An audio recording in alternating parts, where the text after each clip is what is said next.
Okay, let me know when we're ready to go.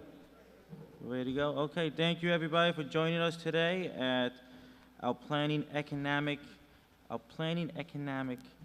development and land meeting.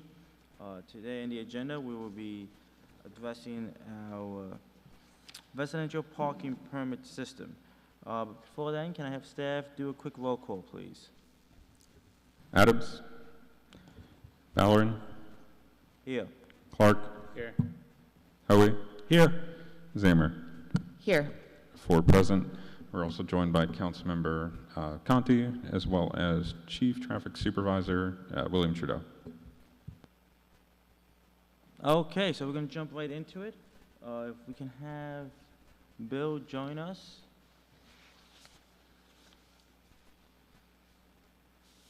Should I be giving these out to people? Bill, should I be giving these out to people, or how are we doing this? What's that? I didn't hear you. They're large versions of the small ones that are on your desk. Well, let's work with the small ones for now. I'll put that over here. Okay, the mic is yours, Bill. All right, as a follow-up to our last meeting, I took the recommendations from the committee and put them into the negotiated inclusion sheets, which are on the larger sheets here. And then we created, on the maps that you have, the purple streets, streets that are in purple are the new proposed additions to the system, both in all 3 zones, A, B, and C. And we put in some, we extended the boundaries to reflect the inclusion of those streets.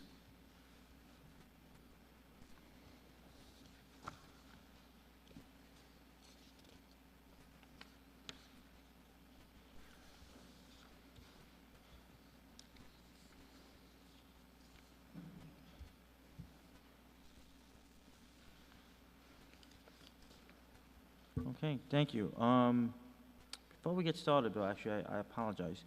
Do we have any public comment? Do we have anyone that wants to do public comment on this? No? Okay. Do we have anyone in the audience that wants to do public comment on the parking permit system? No? Okay, just wanted to make sure. Just wanted to make sure, give that an option. Okay.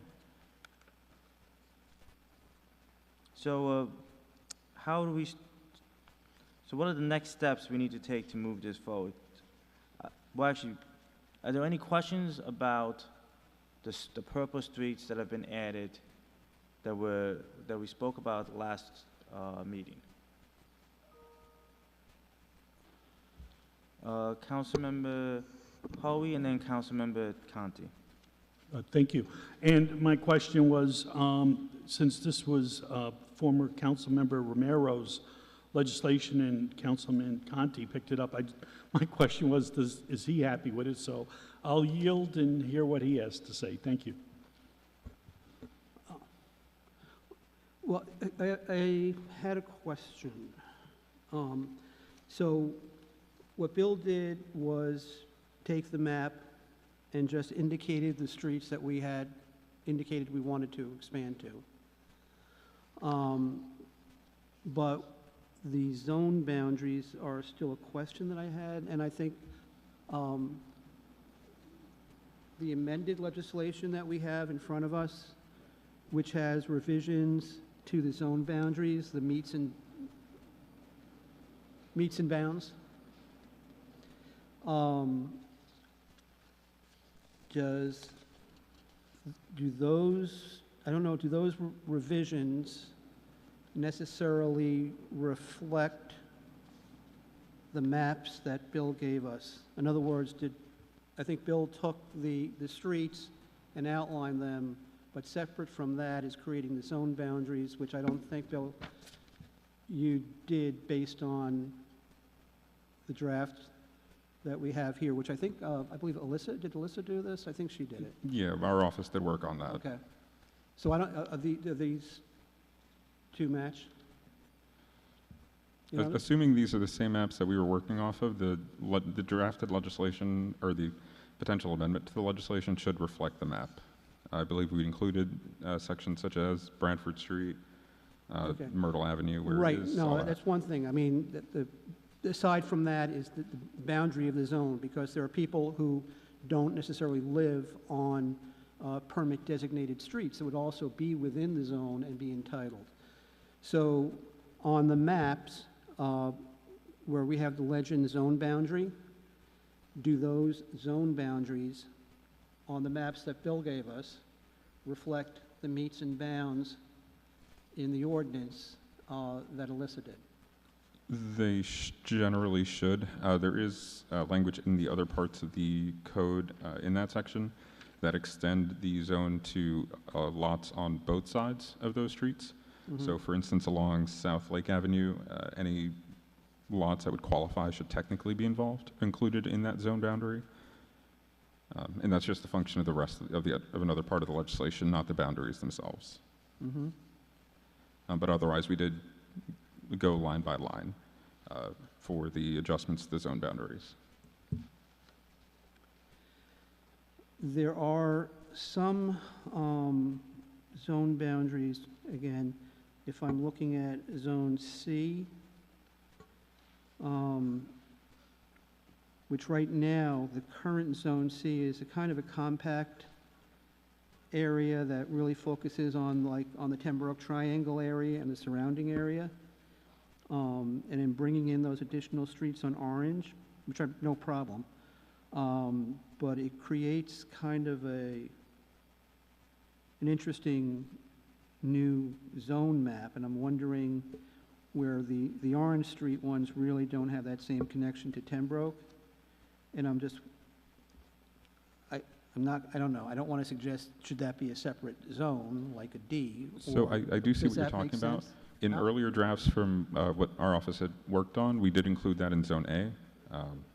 Zone A would be, I think it's just yeah, adjacent. I don't know if that makes sense either, but. When we worked on it, it was, we had the same question, Yeah, and we thought keeping it in Zone C from a simplicity okay, purpose made sense. It also, when we looked at trying to create this, we did try to bring it all the way up to South Swan Street and then come in that way. If you came up Clinton Avenue, and I guess we could go back to that if that's the desire. no, I don't, I'm just looking at it, and it's kind of, you know, each zone, I mean, the streets within a zone tend to be connected to, I don't know, you might say a Yeah. community of interest where there are similarities, et cetera.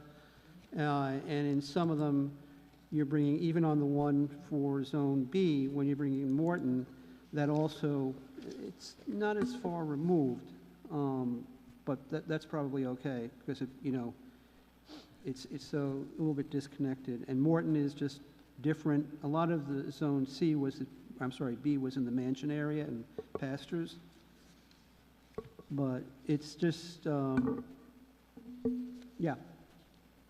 I mean, it's doable, but you're also bringing in permit holders that, I guess it's doable. I mean, it's just making sure this makes sense. We can look at it any way Yeah, that the committee decides they want to go with this. We did it for more of a simplicity purpose, right. rather than creating a fourth zone that could be by itself or in the future could be included, or we just thought this was the easier way of doing it. Yeah. And again, jury's out on it. It can All go right. either way. I mean, doing a fourth zone will just create more work and everything. Probably don't want to do that. So we can, you know, see how it works, and then if there's a need to make adjustments We can always adjust if we have to. Yeah. At a later point once you have experience. You wouldn't be disqualifying anybody, but, all right. No, because we certainly had some streets Mm-hmm. in Zone A in the very beginning that weren't part of the system, Right. but were within the boundary.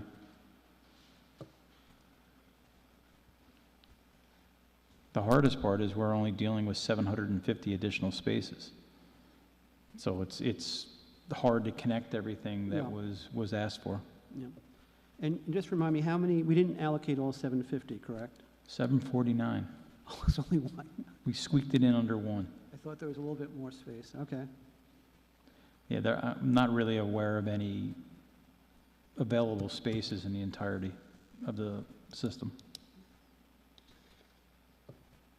All right.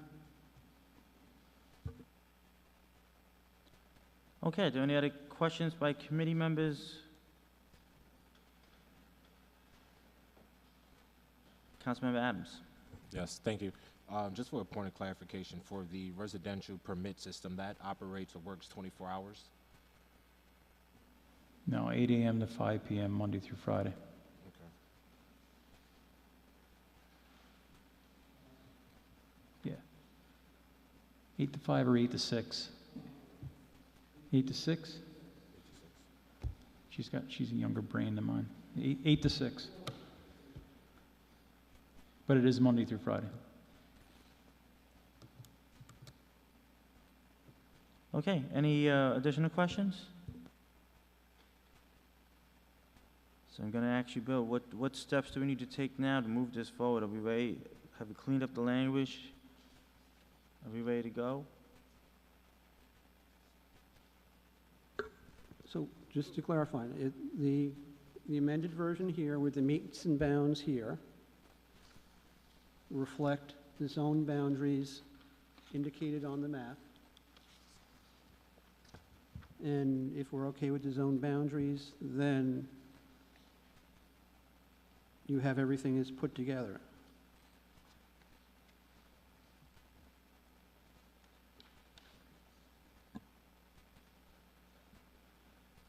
So,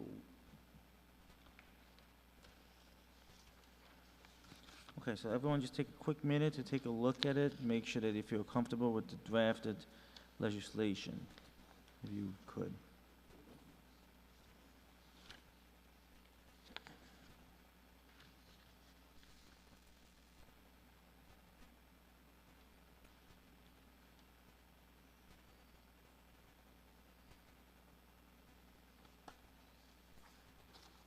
Councilmember Howie? Yeah, if we pass this, Alfredo, could we do it with, say that the written boundaries, we're going to double check to make sure that they match up with what the map says? Well, the map is what we really want, but that the written matches the map, that we're going to pass it, but we're going to verify also before, oh, we're meeting tonight, never mind. Well, I don't think we'll be voting on this on the meeting tonight. It needs to go to, Okay. public hearing, so it's still, if So we even pass I it today, it still has more time. don't believe this does. Richard, do you remember if this goes to before public hearing? yeah, not a zone. the state legislation, last part, this is section 1640-M of the Vehicle and Transportation Law. No local law or ordinance shall be adopted pursuant to this section, and this is the part dealing with the Albany permit system. No local law or ordinance shall be adopted pursuant to this section until a public hearing thereon has been held by the Common Council of the City of Albany concerning the designation of the certain area or areas in which said parking permit system is to be implemented. Thank you.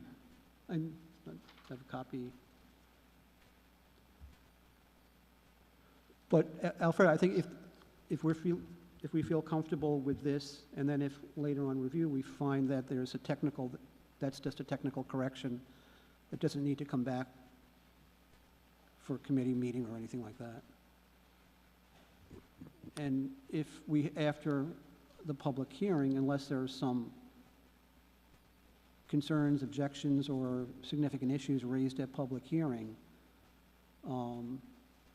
we can move forward. There's no reason why this can't be moved out tonight, subject to the public hearing, and barring any significant concerns at the public hearing, be moved for passage that same night. I'll be honest with the committee, I'd like to get this out of committee. We've worked on this for over 2 years, so, if there's any technical issues, I hope we can address them you know, with a quick cleanup. Do you see anything, Bill, that gives you any hesitation? At a quick glance, the means and bounds meet what's in the maps, so your office was working from what I sent you.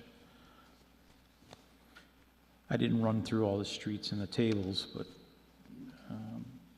I would say we're probably, from what I'm seeing here, we're in a spot where we can move forward. Yeah, I believe the table was just largely copy and pasted from the spreadsheet. Yeah, that should be the case. Okay, so if there's no further questions on this, I would ask for a motion to move this, I'm sorry, Councilman Howie. Sure, I'm going to make the motion, if that's okay, that we move forward with this amended ordinance with a positive recommendation. Do I have a second? Second. Okay, all in favor? Aye. Okay, it passes with unanimous consent. So now this will go towards a public hearing and move forward to the full council. Thank you, Bill. Thank you to our staff, and thank you to everyone who's worked on this for the last 2+ years to get this moved forward. So appreciate everybody's continuous efforts. With that said, do I have a motion to adjourn the meeting? Motion to adjourn. Is there a Second. second? Seconded by, motion made by Councilmember Zamer, seconded by Councilmember Hoey. All in favor to adjourn? Aye, okay, the ayes have it. Thank you, everyone, and thank you all for joining us.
Okay. All right, welcome everyone to the Monday, welcome to the Albany Common Council caucus and work session prior to our regular meeting. Today is Monday, October 20th, 2025. Mr. Jimenez, please call the roll. Adams. Present. Anane. Ballerin. Here. Clark. Here. Conti. Farrell. Here. Flynn. Frederick. Hoey. Here. Johnson. Keegan. Here. Kimbrough. Here. Love. Here. Robinson is absent, and Zamer. Here. We have 10 present. We're also joined by Council President Corey Ellis, City Clerk Shaniqua Jackson, Corporation Counsel Robert McGee, Research Counsel Robert Wenner, Legislative Director Brian Jimenez, and Junior Legislative Aide Carly Johnson. Thank you. Okay, so jumping right into our agenda, we'll start the meeting with the public hearing for the budget.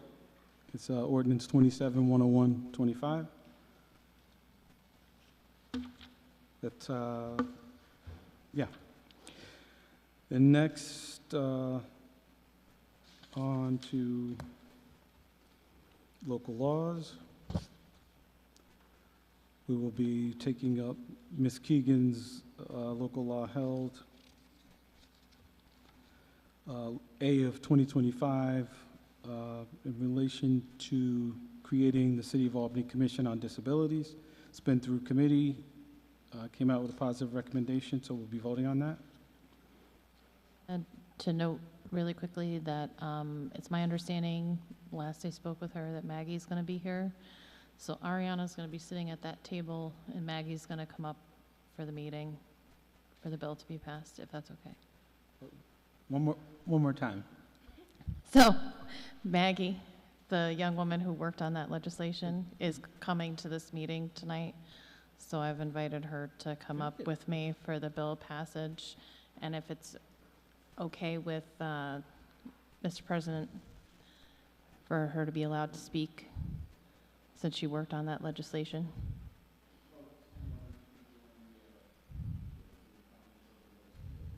Yes, please. Thank you. Okay, got you. Thanks. Okay, then next on to, let's make sure I'm not missing anything. Resolutions. We've got resolution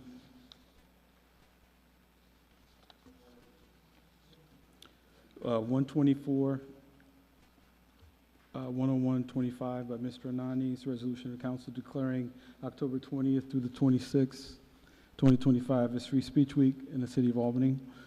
We're typically all listed as co-sponsors, so if you could do that for us, clerk, I'd appreciate it.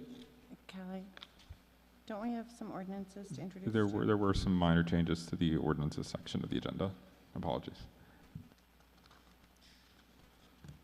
Okay, now I printed this today in an effort to not miss.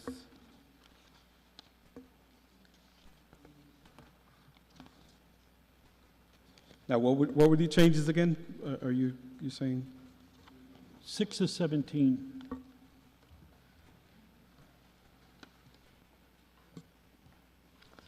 Oh, you know what? I just missed the page. I do have that, now that I think about it. To the back. It's the back. Sorry about that. Ordinance by Ms. Frederick. It's ordinance 59-102-25. It's ordinance authorizing the sale of 3739-41 Cherry Hill Street to Mount Zion Baptist Church. That's going to be a referral to finance. The next, also by Ms. Frederick, is ordinance 60-102-25. It's ordinance that is amending ordinance 10-71-25, which authorizes the sale of various city-owned properties. The changes, well, excuse me, it's going to be an intro, and we can refer to finance, but I think it's just a matter of changing and adding some addresses that weren't on the original documentation for the legislation, correct? That's right.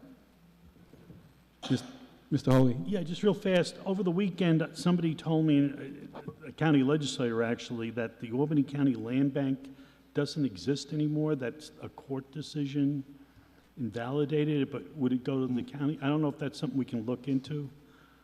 We can, but I didn't hear that. I think the issue with this is that they just didn't need or want those other properties. Yeah, there was a mix-up on some Yeah. of the lot numbers. But yeah, So this I is- haven't heard anything about the Albany County Land Bank having been, Yeah, dissolve we that. can check, but it's a different Sure. issue than this. I'm just, just letting you know. Thank you.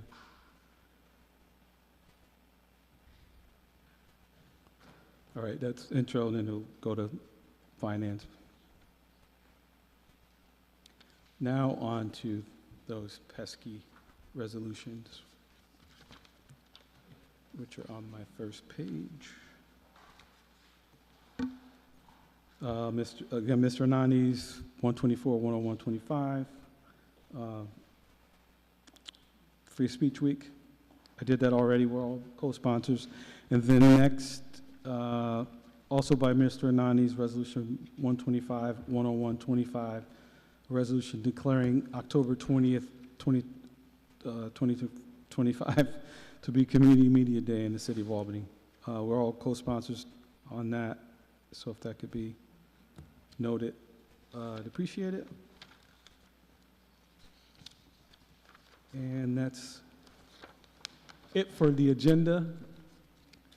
What I would like to do is go into a brief executive session to discuss an issue, a personnel issue. Yeah, that's it. So if we could turn the mics off and have everyone leave, I'd appreciate it.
So, yeah, so at this point, we're back out of executive session, and we're going to adjourn the caucus and kind of bide our time until we start the meeting. We got a couple minutes. Just don't go far.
I'd like to call to order tonight's Albany Common Council meeting. Council members, please take your seats.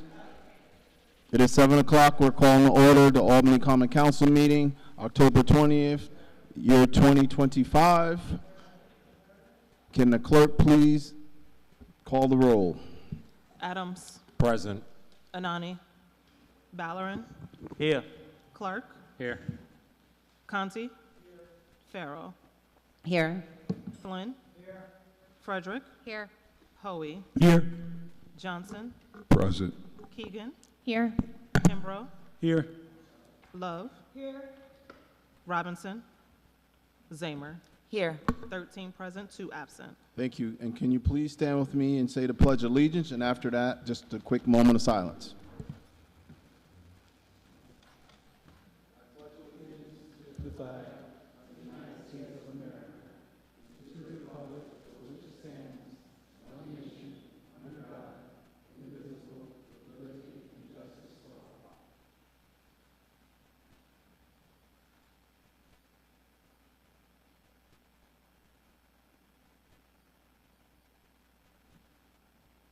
Thank you. Our next item on our agenda is the public hearing. We're scheduled for a public hearing tonight.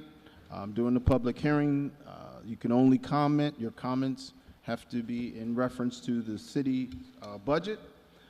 And during public hearing, you will have 5 minutes to speak upon the city's budget that the council will be dealing with. Also, during that time, unlike public comment period, during the public hearing, after your remarks, council members can ask you questions about your remarks right after your remarks during the public hearing, not like public comment period. So with that being said, can the clerk please read the public hearing notice? Notice is hereby given that a common council public hearing will be held on October 20th, 2025 at 7 p.m. and will be held in advance of the potential passage of the following ordinance. This meeting will be an in-person meeting in the Common Council Chambers, City Hall, and will be held on the following matters. Ordinance 27-10125, an ordinance adopting the City of Albany's budget for fiscal year 2026 as presented by the mayor on October 1st, 2025. Documents may be inspected between the hours of 8:30 a.m. and 5 p.m. Monday through Friday in the office of the Common Council, 24 Eagle Street, room 206, Albany, New York, 12207. Efforts will also be made to make documents available for viewing online. This public hearing will be held pursuant to guidelines established in the Open Meetings Law, and anyone wishing to be heard can submit written comments at commoncouncil@albanyny.gov or provide in-person testimony on the ordinance before the Common Council for consideration. The public hearing will be live streamed on our YouTube page, and we encourage all interested parties to submit written comments by October 20th, 2025. Anyone wishing to be heard will have the opportunity to be heard at the above stated time and location. Thank you. With that being said, when you come, please just state your name, and you don't have to state your address, just the city or town or you live in. So with that being said, can the clerk please call the first person for the public hearing? Carl Urich.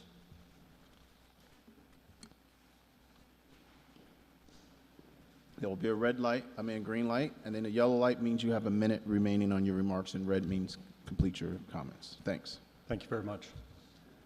Carl Urich, Albany, Lenox Avenue. So I'll be obviously speaking to the proposed budget. When I look at the proposed budget, I focus on a couple of things. Firstly, the content of the budget, the spending, the growth, the programs and goals, and second, the behaviors surrounding the budget, the construction, the communication, and the understandability. So I grabbed a copy of the budget book, PDF, expecting to make 20 or 30 comments here and there, a question here, a comment there. Maybe I went a little overboard, but I ended up with about 125 comments and questions on the PDF. And then finally I stopped, diminishing returns and all. I'll send an email to all Common Council members with a link to the PDF. I want to review 3 of several themes that I found making comments on the budget book.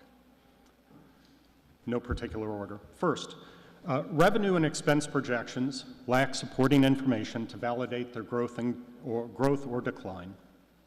If an expense or revenue line item is expected to go materially up or down, this change should be rationalized and explained.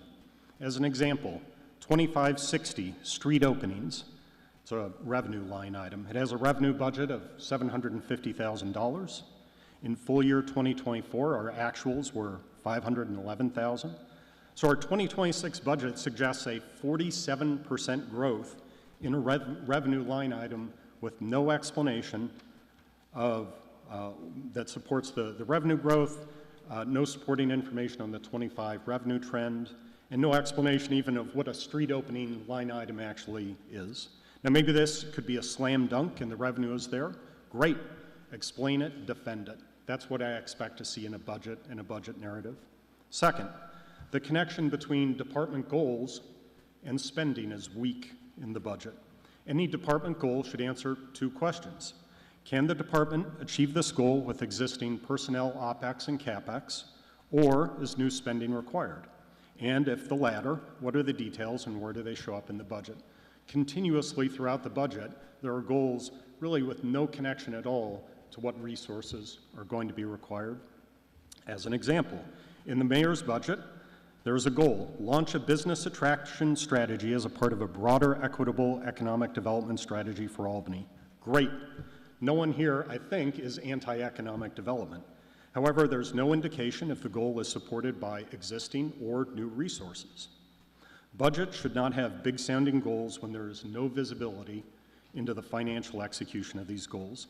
If we don't have a path to execute on a goal, it doesn't belong in the budget. Thirdly, 2026 could be incredibly challenging. You know, macroeconomically, politically, some of this discussion came up in last week's Common Council meeting, and the budget really presents little to no risk management that's expressed anywhere in the budget. The city's budget should express risk management by doing three things at the very least. One, scorecarding all state and federal revenue streams, evaluating the certainty of revenue capture or the potential for them falling away. This was discussed in last week's Common Council meeting.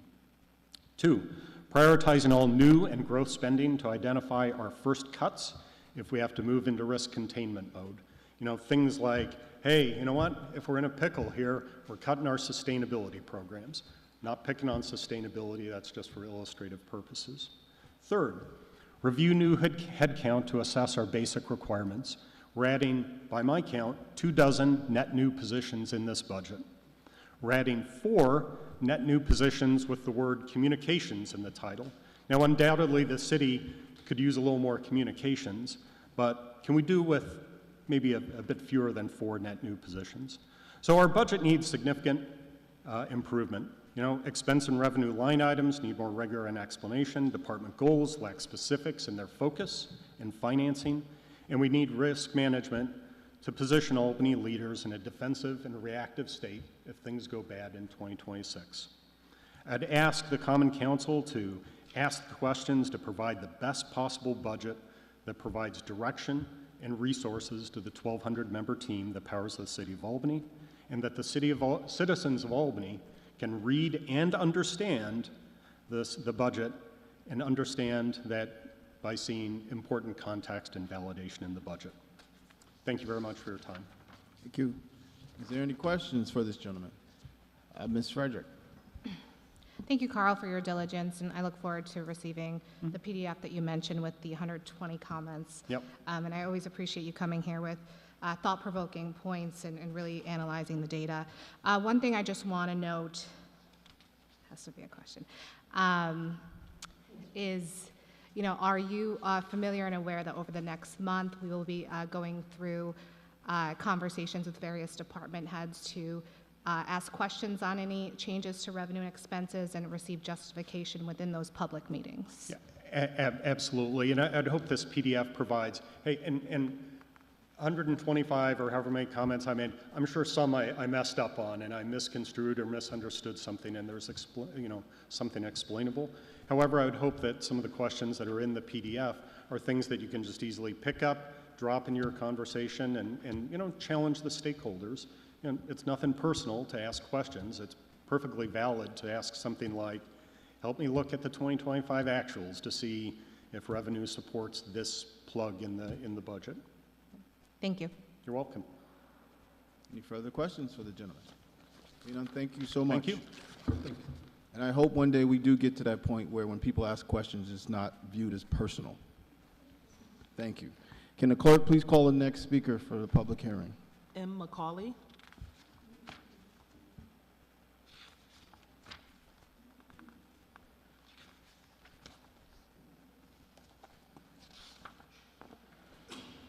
Bless you.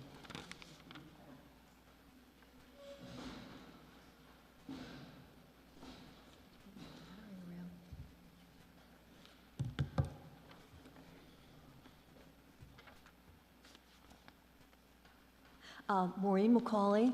I am a resident of Albany.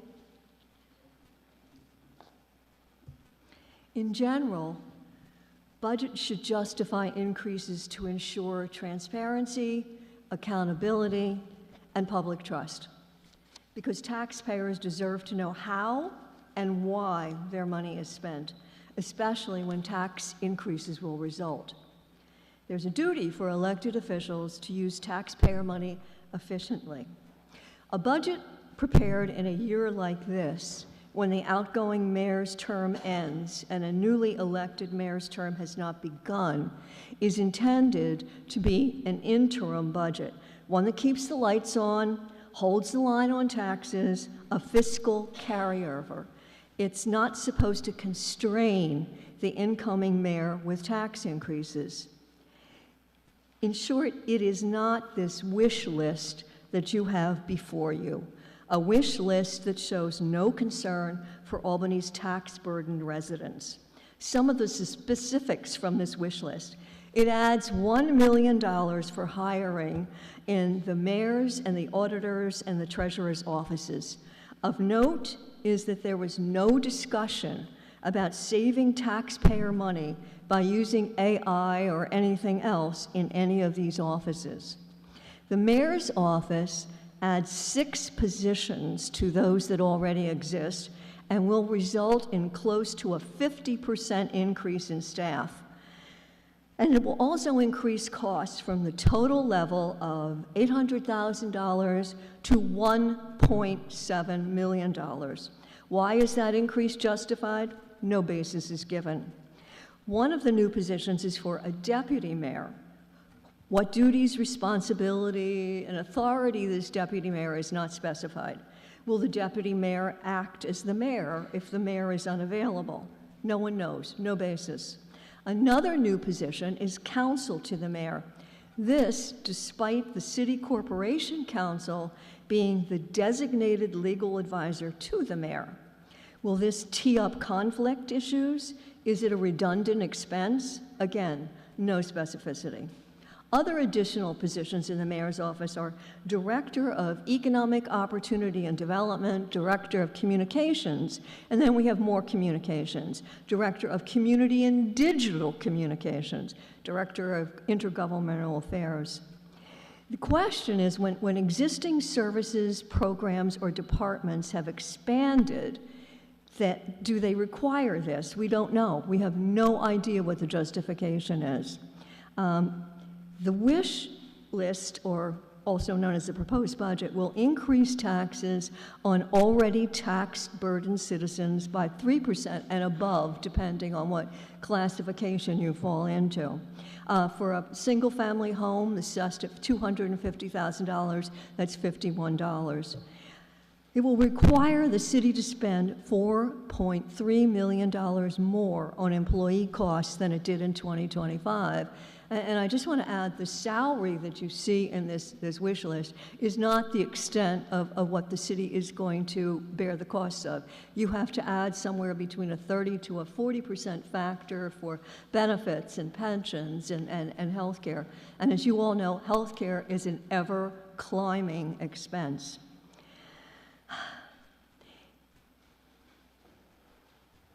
There is no basis, no justification given for raising property taxes in an interim budget, especially since we all know we are nearing a winter when we have been told to expect hefty increases in the cost of heat. The choice we face as residents of Albany, if this budget passes, seems to be, if you want to keep your house, you're going to freeze. Thank you. Ma'am, does any council members have any questions for the speaker? No? Okay, thank you. Can you call the next speaker for the public hearing?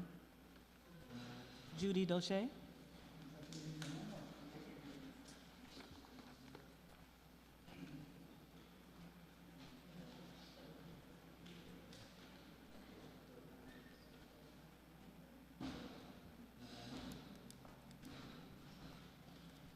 Welcome back, Councilwoman Duche.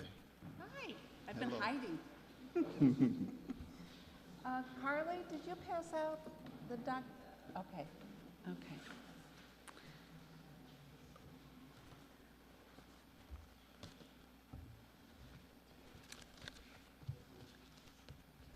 So my name is Judy Doche. I live in the city of Albany. I'm here to talk about the budget. I'm sure a shock to many of you, especially about the debt service and the amount of borrowing. But I want to say from the start that this budget is irresponsible and unsustainable. It's an undue burden on property taxpayers. A 59% increase in the salaries in the mayor's office when you're asking for really a 7, 11, 15% increase in what the taxpayers are paying is completely unacceptable. There is no justification for it. With the city property tax bill, with the trash fee, the city property tax bill will go up by 7.3% for single-family homes, 11.5% for properties with 2 units, and 15% for properties with 3 units. Does this sound reasonable to anybody? It's very burdensome. I have asked the budget director, I left a message, I tried to get through to him, how much of the debt that was already authorized in the last 3 years, $150 million, remains unissued. I believe that amount to be about $40 million. So what you have been given on a debt report and what you have been given in the budget does not reflect the fact that you have already authorized another $40 million, which winds up being about another $5 million a year when you're paying debt service.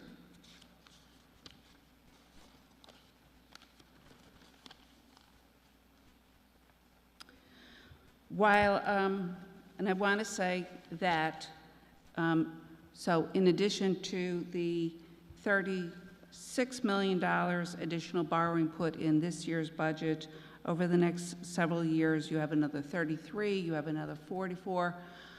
I've provided you with a chart that I did up in 2019 in anticipation of the 2020 budget, trying to show my fellow council members how this level of borrowing is unsustainable.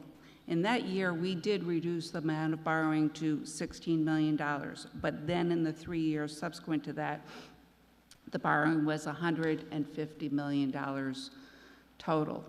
That chart essentially shows you, I've circled on that chart, my anticipated debt service being a little over $20 million in 2026. I was wrong. I underestimated it. I kind of thought I might be underestimating it. But people poo-pooed, the administration poo-pooed the whole idea that you were running into going up against the debt limit. The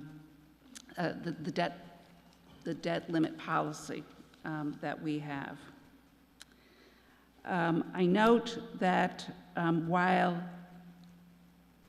the borrowing clearly violates the principles of the debt policy, nobody wants to have your credit card debt essentially be, or your debt be for a municipality be more than 10%. While I was chair of the Finance Committee, I called around to different cities, unheard of unheard of, but this administration wants to make you feel as though it's fine to violate our policy of 10%. In addition to it going up over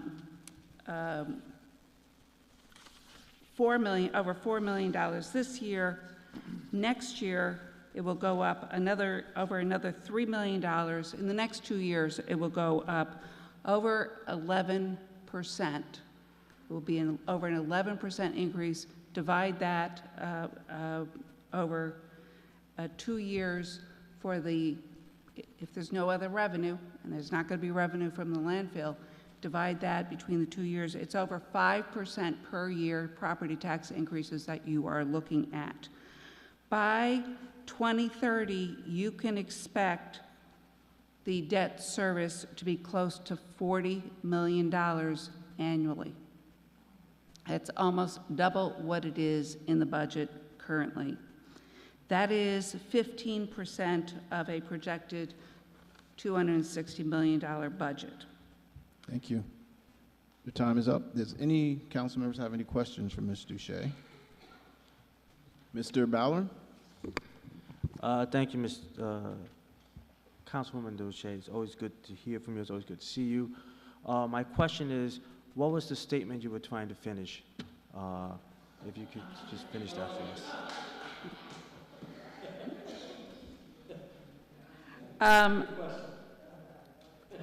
My point being that you're going to far exceed the projected the debt limit policy that we have in place, while the treasurer and last year the treasurer, you might recall, last year the treasurer and the budget director poo-pooed again my saying, oh, you're really looking at significant running up against that. This year they actually came here and they said, oh yeah, we're probably going to go over it, but that's okay, because all you guys have to do is you just have to vote, you know, to approve this irresponsible borrowing. And then that makes it okay. As long as you know, if it goes up against these limits, then you're going to approve it, and that makes it okay. Well, it doesn't make it okay, as Mr. Shonifar said in response to a question from the chair of the Finance Committee, that what happens then is you have less money to spend on operating costs. And then where are you going to cut on those operating costs? Or are you just going to keep on increasing the tax burden on residents? But what he also didn't say was this kind of irresponsible borrowing is what results in your debt rating, your bond ratings being reduced, which, just like all of us, if we are irresponsible with our, you know, if we don't have a great FICO score, then you're paying more to borrow more money.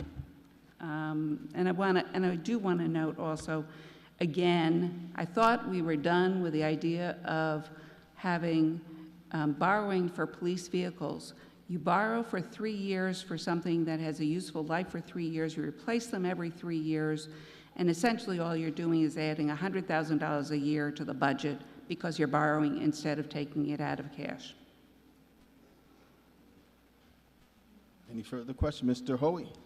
Yeah, thank you. Thank you, Judy. You had mentioned the 10%. Can you explain that? How long has that, like, 10% debt limit been around? Or is that a city policy? And how long have we, like, looked at that? My understanding of that is if you look at the resolution, it was adopted in 2009, I believe, drafted by Dan Herring. He was the chair of the Finance Committee at the time. And it was the result of, at the time, there was a lot of discussion about the Jennings administration just borrowing too much, and it was unsustainable. So we needed to reel it in, and the council did then do a certain amount, and the administration did do a certain amount of reeling it in and getting it down. I think it was just hitting within that 10% limit when I joined the council. Thank you. Mr. Conti?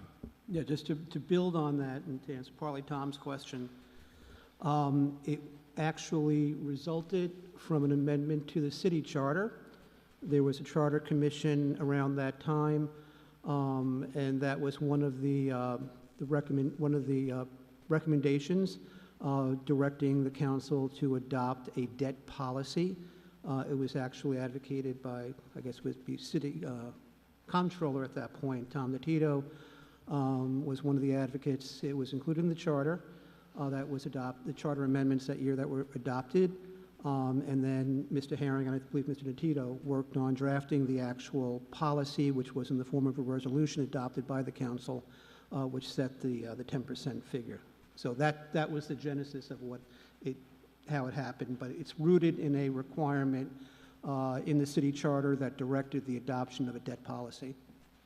And my question is, what are we going to do when Richard Conti is no longer serving on the Common Council for that kind of history? Thank you, Richard. Thank you, Councilwoman Duche. Can the clerk please call the next speaker? Keith Irish.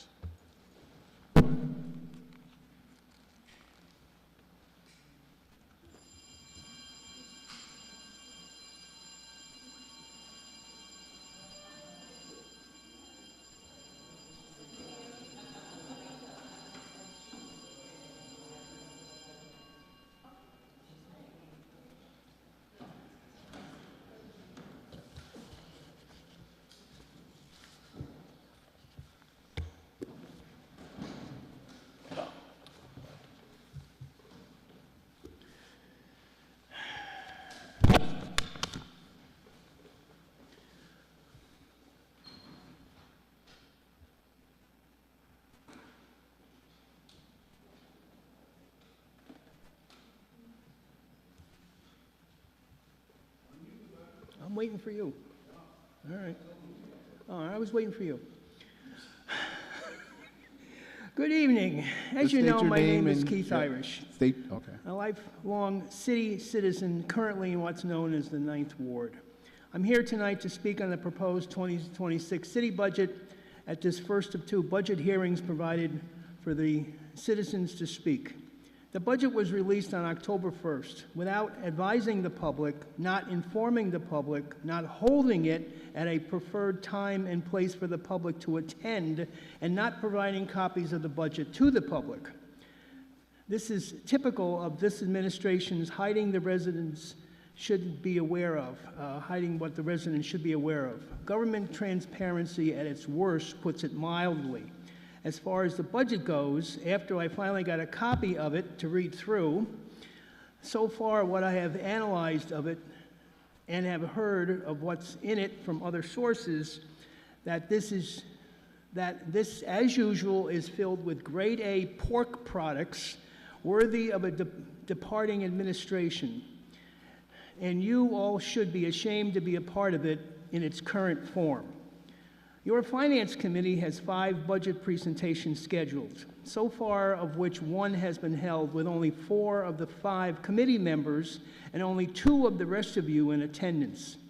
The presenters at the first meeting were the Treasurer and Administration Services. If you were in attendance, you would have heard the Treasurer state that his budget has the need to increase staffing by 3 persons with poor reasoning behind it. One of those positions is called on page 35 in the budget book a communications coordinator at a hefty $53,780 to start. He claimed that this is for social media outreach. Laughable for sure, mainly because you, the Common Council, has control of the funding for Albany's community media cable access channels, commonly referred to as Channel Albany, but consist of 3 channels on Spectrum. If you were properly funding this entity as you would be under Freedom of Information and Government Transparency regulations, this position would not be needed in the Treasurer's office and would be filled by the currently non-existing staff you don't fund. The Administration Services presentation slipped over the fact that the proposed budget for the Mayor's office includes 6 new positions in an office in an office that does nothing now to be proud of. One of those positions on page 34 is called Director of Digital and Community Communications, starting at a hefty $78,000, $780 to start, which is a fancy term for having a person communicate with the public, which is what I stated above should be handled by Channel Albany if you properly fund its operation.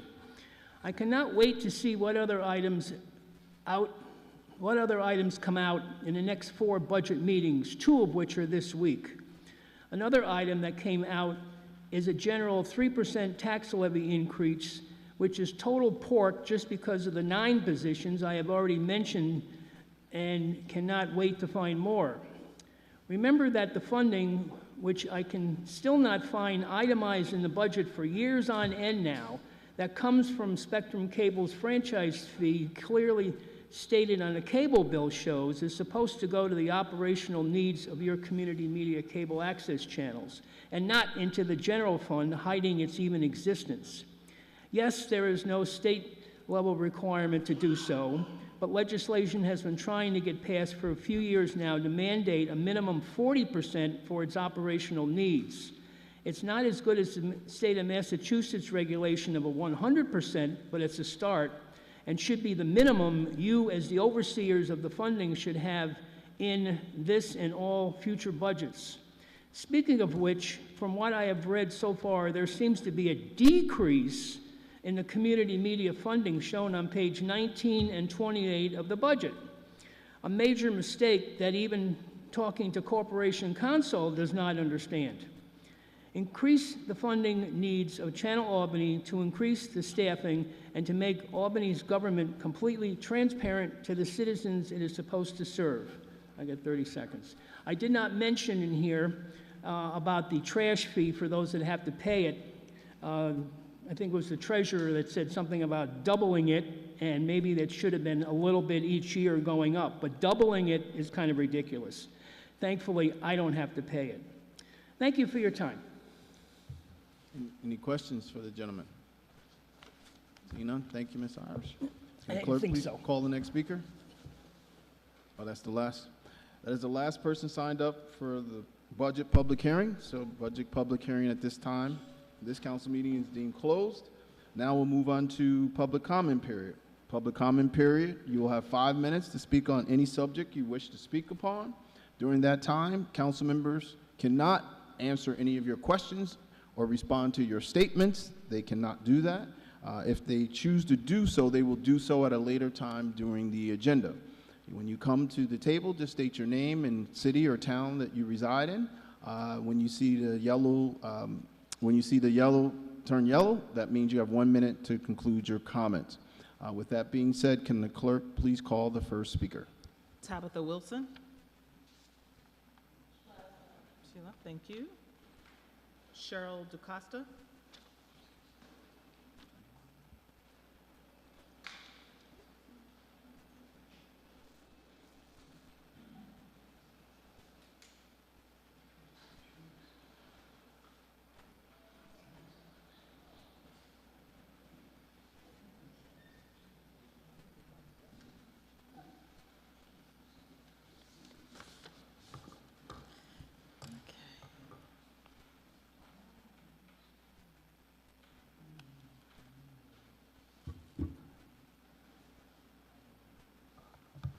Good evening, I'm Cheryl DeCrosta.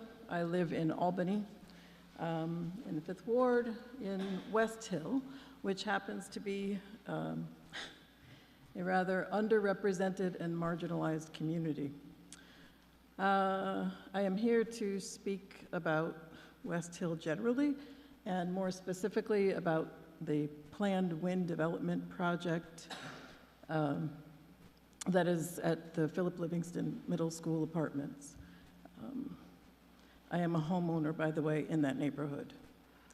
So I'm aware that the existing 103 units at 315 Northern Boulevard house residents who are veterans, disabled, and seniors, many of whom have outstanding concerns for which they have had to resort to seeking advocacy assistance from United Tenants of Albany in an effort to gain resolution of their concerns that have not yet been resolved.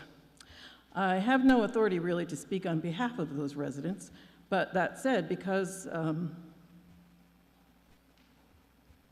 I share their concerns. They're my neighbors and I care.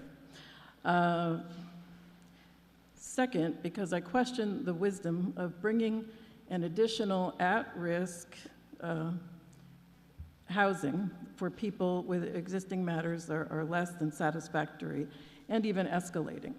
The issues I'm aware of are as follows: maintenance of surrounding sidewalks and streets, rendering them impassable for wheelchair-bound individuals, lack of availability of handicap parking, existing building leaks, still severe, requiring water pools to be up in the top floor of the building, frequent power outages, unwashed windows, non-repair, non-replacement of broken appliances, no painting refreshes for long-term residents. Tenants have had well, I said that already. My own concerns for the larger neighborhood are as follows. Potential stress on all individuals living in the area, including those proposed to be housed in Phase 2 project expansion, brought on by housing additional at-risk individuals here. I don't know if you're familiar with the planned 4-story, 97 units for at-risk veterans. Yeah, I care about the veterans. Of course, they need someplace to live, but maybe not in a community that is already largely suffering from lack of adequate resources and residents even feeling like their voices don't matter.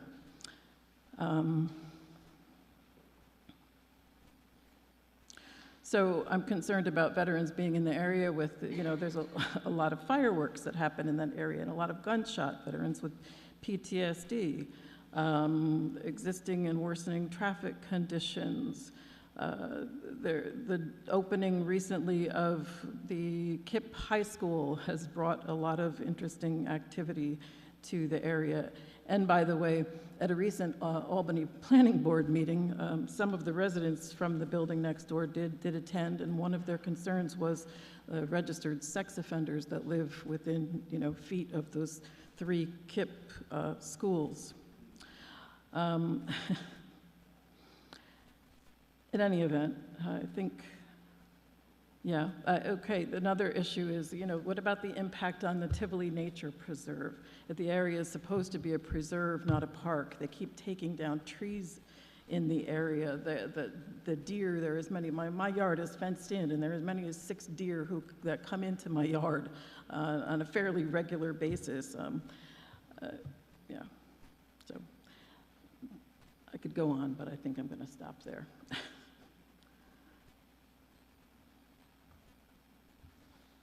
Thank you. Thank you. Can the clerk please call the next speaker? Tabora Marcus.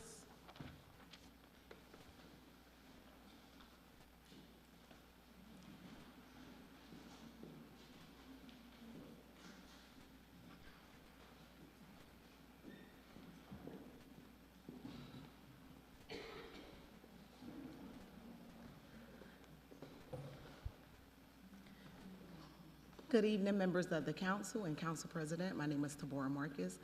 I am the West Hill president, also a resident of West Hill.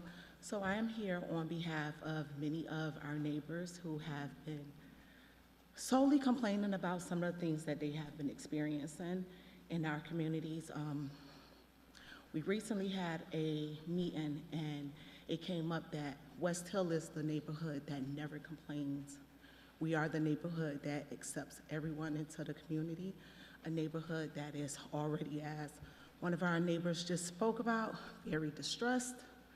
Right now, what we're facing is we're dealing with children that are being let out from our KIPP High School, 50 to 70 children who are kind of congregating up on Livingston Avenue and Thornton, causing havoc, get into fights.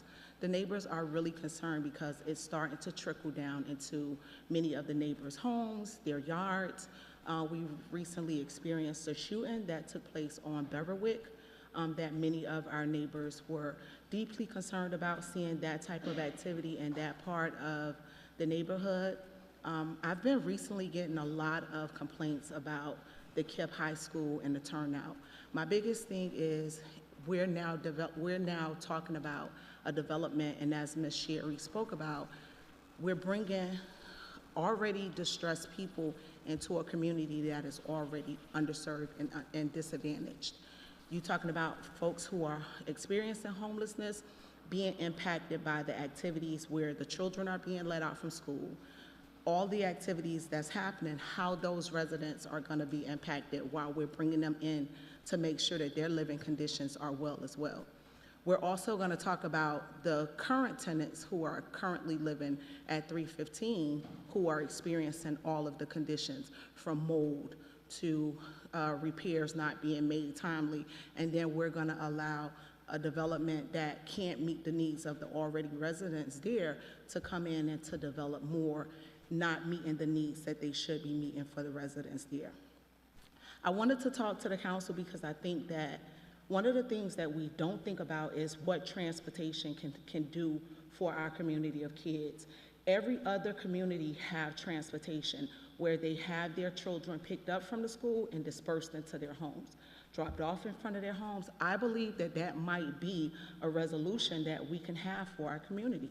No one thinks about how many kids from even the high school kids are having enough time to make it over into the areas where the KIPP High School, most people are thinking it's just the KIPP High School, but it's other schools that are having the time to kind of congregate, meet up after school and have their little battles. They're fighting, they're feuding, and it's causing more problems for the neighbors. So I'm just urging someone, I'm not sure what we can do about it, but I think we need to start really thinking about transportation for our children and making sure that those are some options that our children can have. There's no reason why our children are being turned away from CDTA, not being allowed to get on the buses.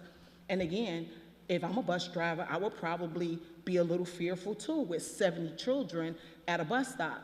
So I think we have to start really thinking about what that can look like for the future of our children when it comes to transportation and the violence that we are experiencing in our communities, from the Albany High School to now our recently added KIPP High School. We have to have some type of transportation in place for those children. And we really are sick and tired of hearing, oh, they're 2 miles within, so they can't have buses. You have other children who are being bused and they're not even a mile from their homes, and they have the opportunity to get to and from home. If we really want to make sure that our children can get the best education and have the best opportunities like others can, we really want that to be an option that we're thinking about for our children while we've made that decision to bring another high school over into our community that is already distressed. Thank you. Thank you. Sharon Davis.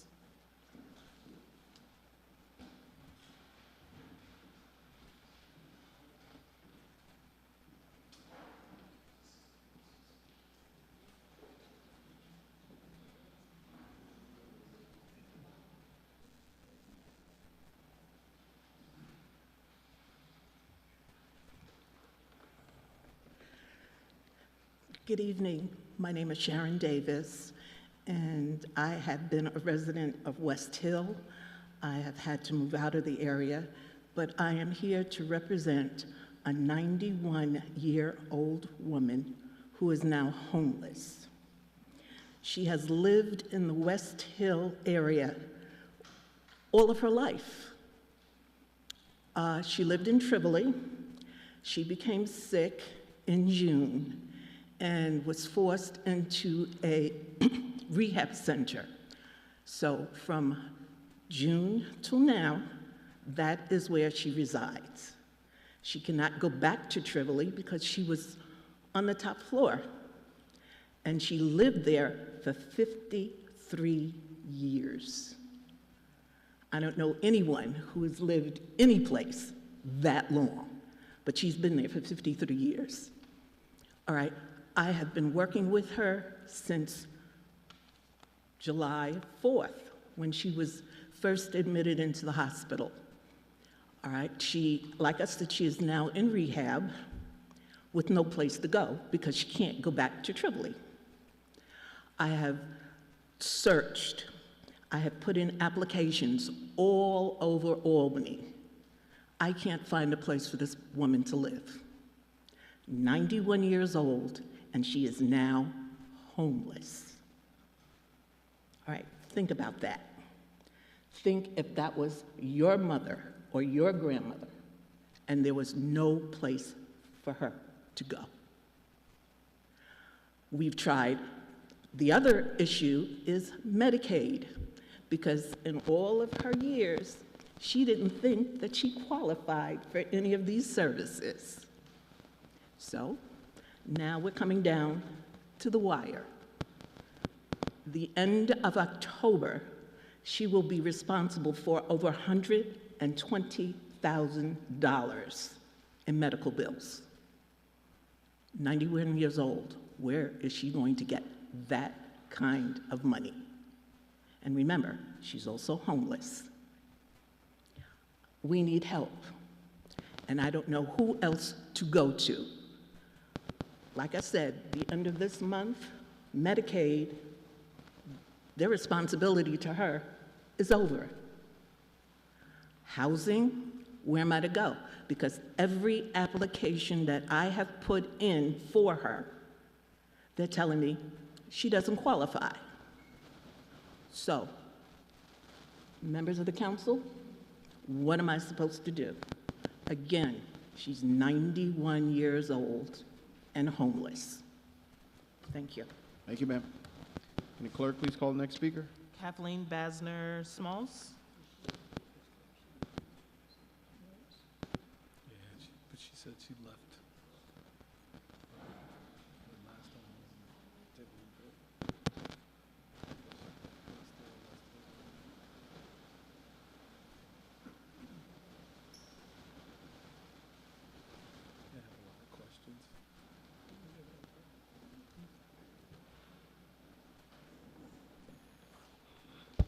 Good evening.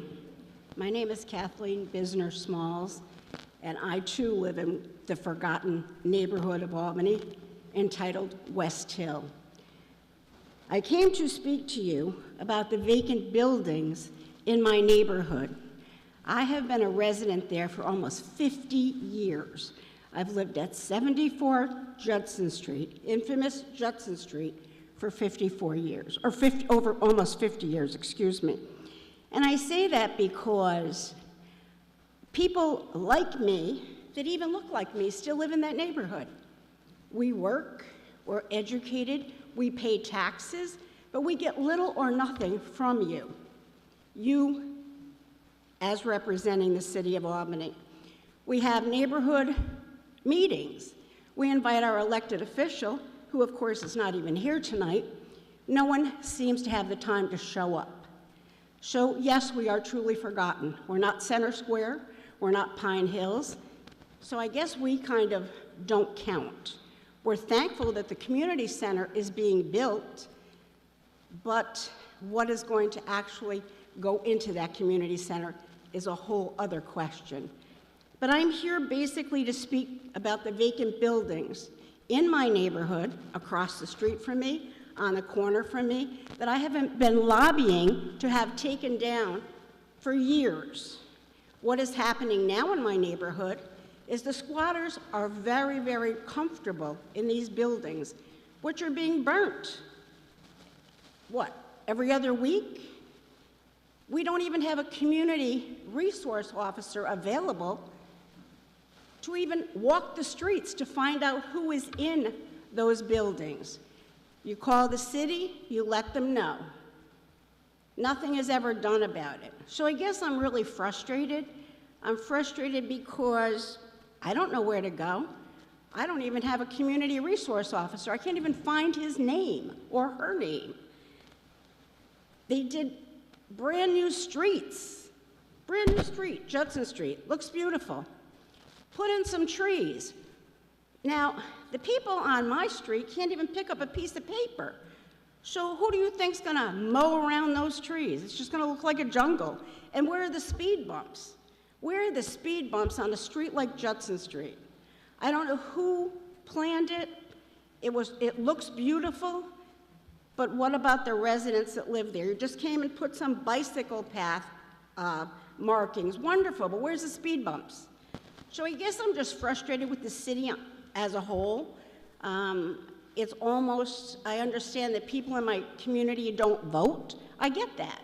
We're trying to get people involved through our West Hill Association. We're trying to make people aware that we don't have to live like this, but we need a voice.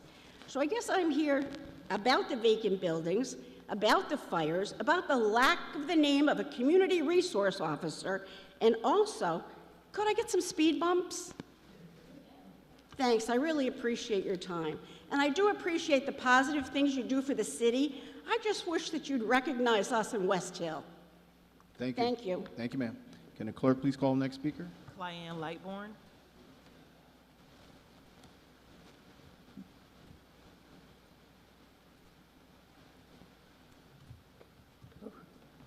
Good evening. My name is Cleanna Lightbourne. I am a resident of Albany in the 6th Ward. I have a few things to say. First, it's extremely difficult for the residents to reach their representatives. The contact links on your city website don't work. I've had to call a number of times to get an email for my representative, and still the links are not working after I've brought that up with every call I've made. I too would like speed bumps, actually, because I wasn't able to contact my representative. I spoke to my assembly member, Romero, and in the month afterwards, the streets on either side of mine got a speed bump, but not mine, so I'd like to also collect my speed bump, please. Second, I am wondering when the matter of the Albany CPRB will be addressed.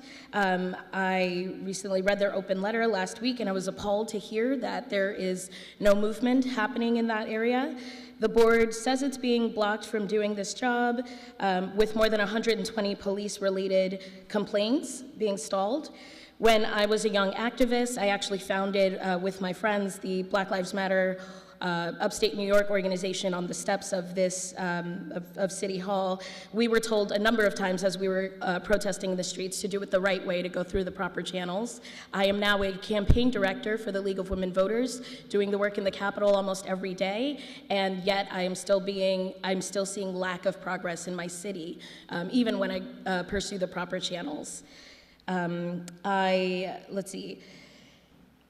Amidst our protests and demanding blah, blah, blah, I've already said that. So I'm sure that if we've looked at these complaints, we will see that there are the usual suspects, not to use that pun, but cops will be cops, huh? And I'm just wondering, are these individuals, when they receive a complaint or when they're named in a complaint, are they taken off the streets, or do they continue to do their job and cause harassment and cause harm in the communities? We still have people on the street as police officers that are harming trust. Failure to follow through with accountability for these individuals who are expected to protect and serve also harms this city's trust in you and the work you do here. This is absolutely unacceptable. Albany deserves transparency, functioning oversight, and leadership willing to face this issue directly. The public has done its part by showing up, and it's time for the council to do the same. Lastly, I'd like to also address the issues of our kids in this city. I would like to know what's being done for our youth. Just last weekend, I had about 8 12-year-olds try to break into my car, thank God for a car alarm, and I was not angry at them, even though it was 9 o'clock on a Monday, and I was wondering what the hell they were doing out there. I was mad at the city for not providing after-school care, for not providing programs for enrichment, and for something that a 12-year-old can do besides stare at an iPad. Sure, we're thinking, where are their parents? Probably working overtime to pay those taxes that we keep getting, and probably that double trash fine we're gonna get soon. So can we really take away from one side and then give parents grief for working to literally keep a roof over kids' heads? We really can't be upset when they're doing this. So we're already seeing our already flimsy safety net of Albany disintegrating as we see the Fed taking away money, as we see the state of New York bracing for a very difficult budget session next year. I am working very hard to make sure that folks know that my campaign is cheap and high impact, and that's very difficult when I'm trying to do work at 9 o'clock at night and I hear the car alarms going off because there's just nothing for our youth to do. Co-sign on the buses for kids, that would be great. I am not a parent myself, but I am the aunt of a 9-year-old, and I know how much work it goes into keeping a kid interested in stuff, and I really hope that that is earmarked in our budget. I'm not gonna hold my breath. I'm actually gonna go home and read the budget after this, but I really hope that there is something that we are doing for our kids, most of all. And if you have to give up my speed bump for something for the kids, I'm totally okay with that. Thank you. Thank you. Can the clerk please call the next speaker? Keith Irish.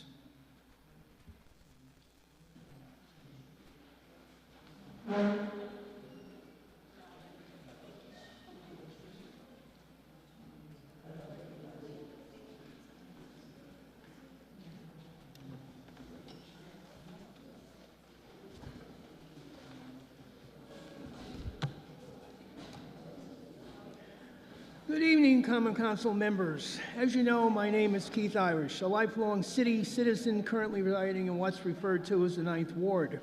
I come to you tonight to talk about a few items on your agenda. You have 2 resolutions of note with follow-up from your last meeting. Tonight, you are introducing and assuming passing a resolution called Free Speech Week, which starts today nationwide. It's exactly what it says that it relates to, free speech in America, and here in New York, and of course here in Albany, which I wonder sometimes if it is actually happening with the current local administration, which includes yourselves. Back on your last meeting on Thursday, October the 9th, you passed, with 11 of 15 present, a resolution relating to censorship of television media. You all know what's been going on at the federal level with late-night talk shows, but sometimes I wonder if you are hypocrites by passing this legislation, yet you are not properly funding Albany's community media cable access channels, commonly referred to as Channel Albany. You, the Common Council, has control over the funding, yet you barely support the proper operational needs of the 3 Spectrum cable channels: public access, government access, and education access. The staffing level is minimal, with just 1 part-time person that has 4 other priorities than to operate the production studio and its operational needs, when a minimum of 4 full-time persons is the industry normal, where I know some have 2 to 3 times that amount in staff. You also appoint persons to the Public Education and Government Access Oversight Board that in most cases are not the persons that you should be appointing, as they are looking at it as a status to put on their resume and not actually being involved or have the knowledge of its needs. I myself plan on just this week on Wednesday going to Manhattan at my expense, to a conference and trade show expo that's related to what community media is and does. Can most of them say that? No, they can't. Yet you appoint them over persons such as myself and others that produce programming, or did, since the current part-timer is barely ever there or returns calls or emails. Shameful, especially since you passed such legislation. Also today is known as Community Media Day, and again you are introducing and passing legislation for this day. Yet because of this administration's unwarranted restrictions, instead of a day-long list of activities being held, just a lousy 2 hours earlier this afternoon was the most they could do, and even then it wasn't promoted unless you attended last week's PEG Access Oversight Board meeting, which none of you did. Shameful again. Coverage of all government meetings held by this body should be given top priority, as well as all others such as Planning Department's various meetings, Housing Authority, Water Department, Port Authority, Port District Authority, and others are not getting recorded, let alone being shown live and encored because of mismanagement that you allow to happen across the city, because you don't include the proper needed funding and staffing in the production studio and board makeup with appointees.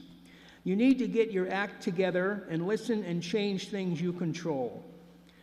Finally, I want to state that at your last meeting, I referred to Local Law C of 2025 and its contents. Afterwards, I was informed, not by any of you in this room, that apparently the printed law details contain some major errors, and I updated my information it contained. The percentage amounts I used should have been from 11.38 to 18.45%, averaging 15.1%. Still numbers way too high. Looking forward to changes coming from you for community media in Albany. Thank you. Can the clerk please call the next speaker? Dawn Hewitt.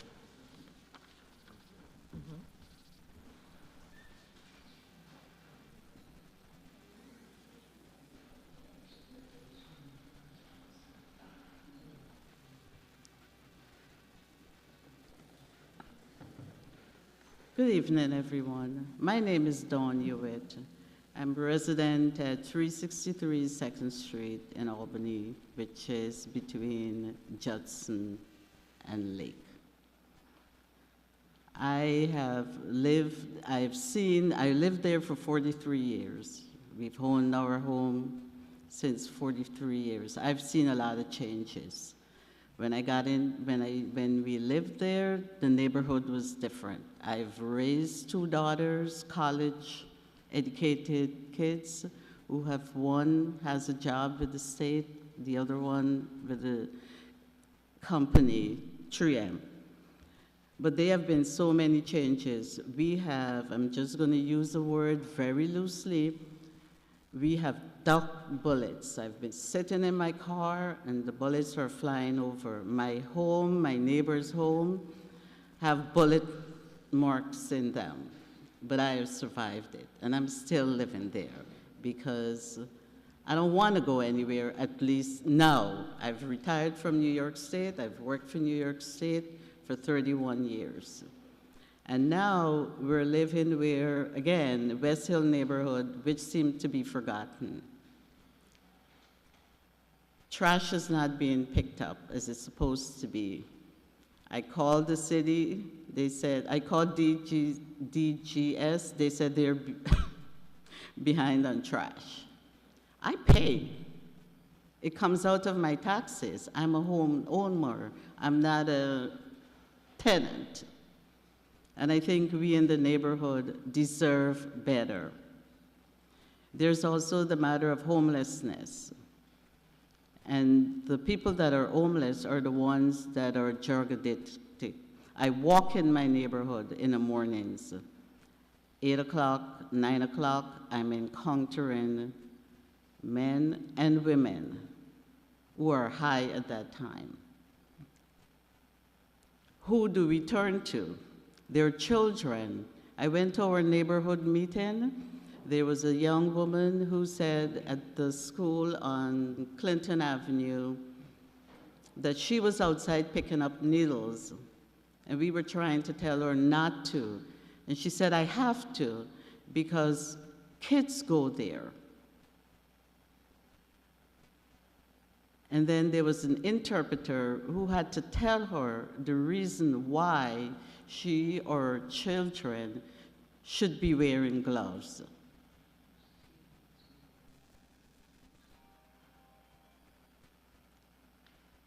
There are these vacant homes between, again, same street that I'm living, the same block. They're over, I walk with my great-great-niece, and she's counting the houses on both sides that have the hexes. This is a 7-year-old child, and she's counting it. And it's not because that nobody talks about it. I lived through it. Again, there was a time you didn't even want to look outside because the gunshots were flying, the bullets were flying down the street. So I'm here because of that, the homelessness, the people that are walking the streets that are high and discarding their needles, who's supposed to pick them up? and the trash. I walk in different neighborhoods and I don't see it.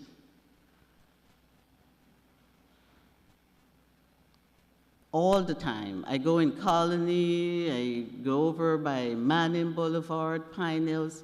You don't see what we have to go through.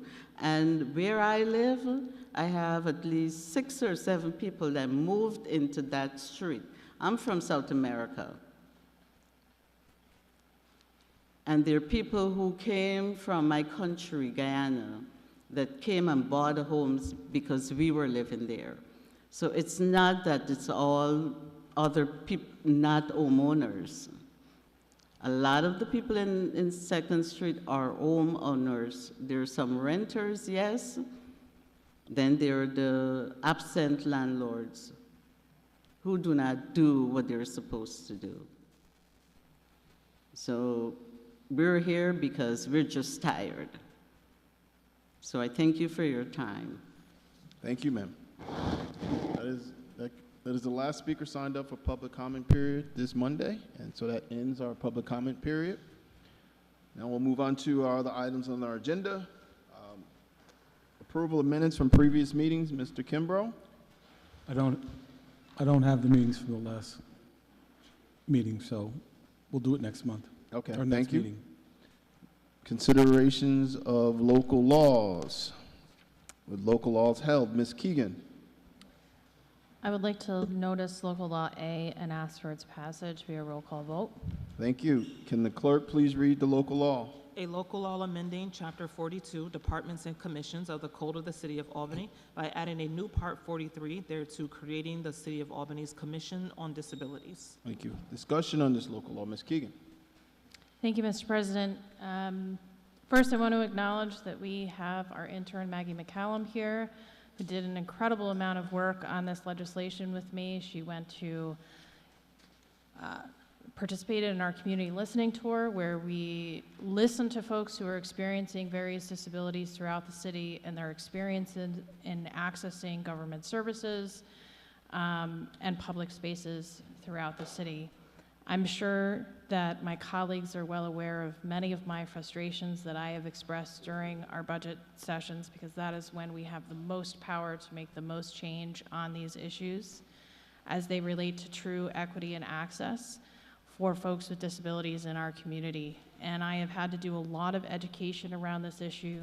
It is an equity issue, and it is certainly a racial equity issue, particularly when we consider the health disparities that exist among our minority communities and how that relates to the increased rates of disabilities in those communities. This is also a really proud moment for me.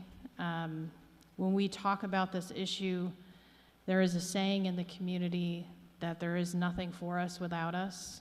And this legislation really allows for those folks who are experiencing disability here in the city of Albany to have a place at the table and to impact the decisions that influence how they live their lives here in the city of Albany. So I thank you all for supporting this legislation. Thank you. Thank you. Any further discussion on this legislation? Seeing none? She don't want to, okay. Ms. Farrell? I just wanted to thank Councilmember Keegan and Maggie for their work on this issue. It's absolutely incredibly important, and it was a lot of work, a lot of outreach, and very proud to vote for it and co-sponsor it. Thank you. Thank you. Seeing no further discussions, can the clerk please call the roll? Adams. Yes, co-sponsor, please. Anani. Yes, co-sponsor, please. Valorant. Yes, co-sponsor, please. Clark. Yes, co-sponsor, please. Conti. Yes, co-sponsor, please. Farrell. Yes, co-sponsor, please. Flynn. Yes, co-sponsor, please. Frederick. Yes, co-sponsor, please. Hoey. Yes, co-sponsor, please. Johnson. Yes, co-sponsor, please. Keegan. Yes. Kimbrough. Yes, co-sponsor, please. Love. Yes, co-sponsor. Zamer. Yes, co-sponsor, please. 14 in the affirmative. Local law passes. Continue on with report.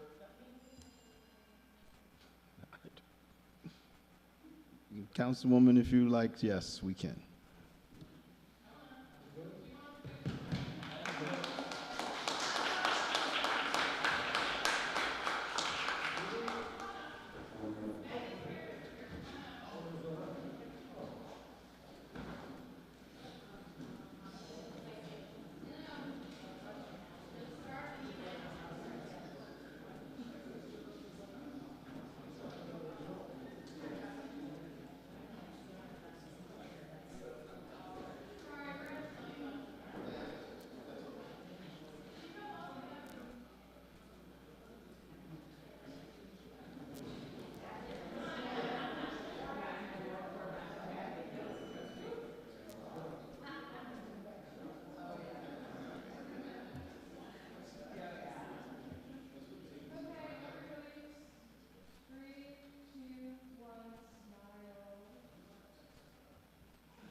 thank you for the work on this.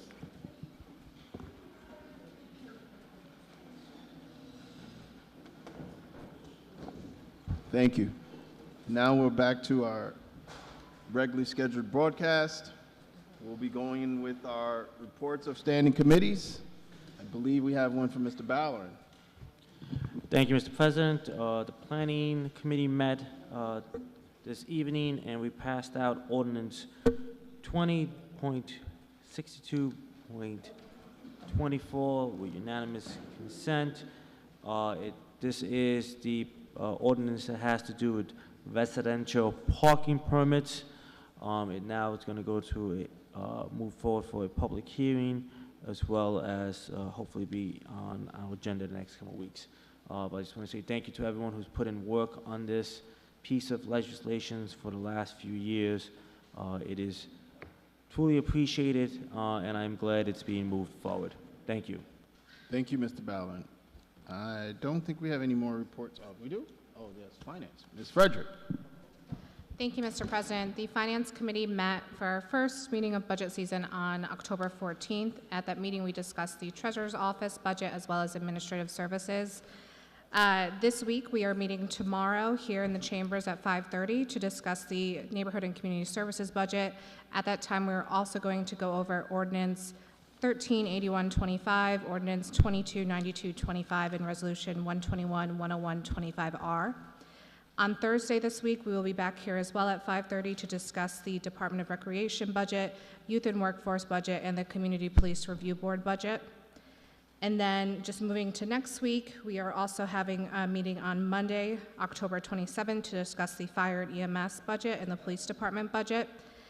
Finally, Thursday on October 30th, we are going to discuss the Albany Water Department budget, Department of General Services, and the engineering budget. In addition, just want to note, based on some comment we had today, we are looking to have a discussion on the mayor's office. We are currently looking to schedule that either November 10th or November 13th on one of these standing meetings that we have. Thank you. Thank you. Now we're moving on to consideration of ordinances. Ordinance introduced. Ms. Frederick. Thank you, Mr. President. I notice ordinance 59-10225R and ask for its introduction. Thank you. Can the clerk please read the ordinance?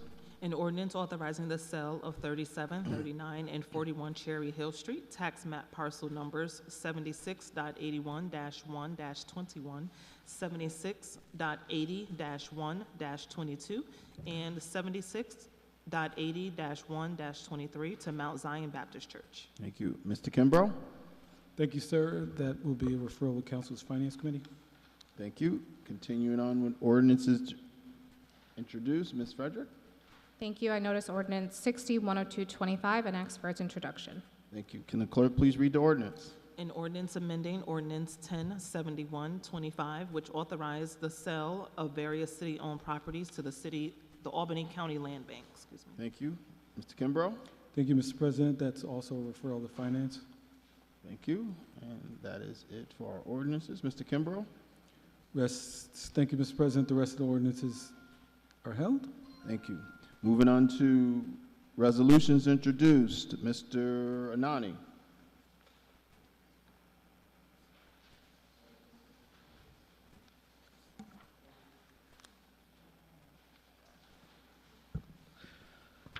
Thank you, Mr. President. I notice resolution 124-101-25R and ask for its intro and passage. Can the clerk please read the resolution? A resolution of the Common Council declaring October 20th, 2025 through October 26th, 2025 as Free Speech Week in the city of Albany. Discussion on this resolution. Seeing none, since you're all, Miss Love. Thank you. So that means I could say what's on my mind and what's on my heart? Is that what that mean? Pardon me? Without, About this resolution. yes, I could say what's on my mind and what's on my heart without no repercussions. Because I definitely have something to say to keep Irish, but I won't do it right now. Thank you. Okay. Well, everyone is co-sponsored on this resolution, So we will do a voice vote. All those in favor? Aye. Aye. Resolution passes. Moving on to resolutions introduced, Mr. Anani. Thank you, Mr. President. I notice Resolution 125-101, 25R, and ask for passage on the roll call thereon. Can the clerk please read the resolution? A resolution of the Common Council declaring October 20th, 2025 to be Community Media Day in the City of Albany. Discussion on this resolution. Seeing none, can the clerk please call the roll? Oh, they're all co-sponsors? Okay, this will be another voice vote. All those in favor? Aye. Aye. Thank you. Resolution passes. That is done with our Mr. Kimbrough. Thank you, Mr. President. The rest of the resolutions on the agenda are held. Thank you. Any miscellaneous unfinished business? Mr. Johnson? Thank you, Mr. President. Today, for me, was a beautiful meeting to hear the community come out and speak about things that I've spoken about for a long time, and I hope that it resonated with the ears that it fell on. To hear the young lady talk about CDTA, no, let me back up, KIP. A couple of Fridays ago, I was riding down Livingston Ave and I saw a group of kids, and I got out and I did the Mr. Johnson thing, and it wasn't a problem. A couple of issues. The CDTA were riding by the kids and not picking them up. And I'm an educator, and I know that when we bring a kid to school, you're responsible to transport them back. And when I grew up in Albany, they had tripper buses that were outside of Albany High that took kids to certain parts of town, high number of kids. When I went to Albany High, I literally can go out on South Pearl and Mount Hope Drive, and there was about 30 of us that got on one bus, and the bus took us directly to Albany High. What it did is it prevented us from congregating in areas. And what you see, what we're dealing with after school is the lack of preparation. You know, we had tripper buses that took kids directly, but we also, the kids use CDTA. And I think one of the benefits of kids being on the bus, on the CDTA bus, is adults were there. And a lot of times, because you were in front of adults, you handled yourself a little bit differently. And that isn't always the case today, but it doesn't mean that it can't happen. And I just say, for kids who don't want to get caught up in that, the hoopla that happens before and after school, we should try to provide them. And see, I understand the state law, you have to live 1.5 miles, right? But even if we focused on the ones that live 1.5 miles or better, we're taking people away from potential harm. And the harm that exists between the kids today, something that is horseplay can escalate to adults getting involved in a bunch of things. So I was happy to hear that being brought up, because when you move a school into a neighborhood and you don't have proper planning, it's going to be a bunch of unexpecteds to happen, and they've been happening in bunches. And so now, if you look at our whole city, on all four sides, we have schools letting out. The Purple Tech, Green Tech is constantly fights and stuff over by Holland Ave. You have what's going on at Albany High, and now we've added another wrinkle to the West End. So when you hear people come down so fast, a lot of it is just, you know, it's happening so thick, and it's unaddressed. Like these things are happening, and you never see an officer out there until it explodes. And then once it explodes, they're right on the spot. So in my travels, I get a chance to watch how other cities are doing it, and the police are a big part of that. And we have to go back to the expectation of police to be able to de-escalate and just be the presence that is needed for these young kids that a lot of times, some of them have opportunities, and it is programming there, but the choices that they're making. So again, not to be long-winded, but I'm always excited to hear people come in and talk about issues that are near and dear to our communities, and taxpayers should never feel forgotten. And I think that the scrutinization that we put on any city dollars spent should be across the board. Thank you. Thank you. Mr. Kimbrough. Thank you, Mr. President. Motion to adjourn. Is there a second? All those in favor? Aye. Meeting adjourned.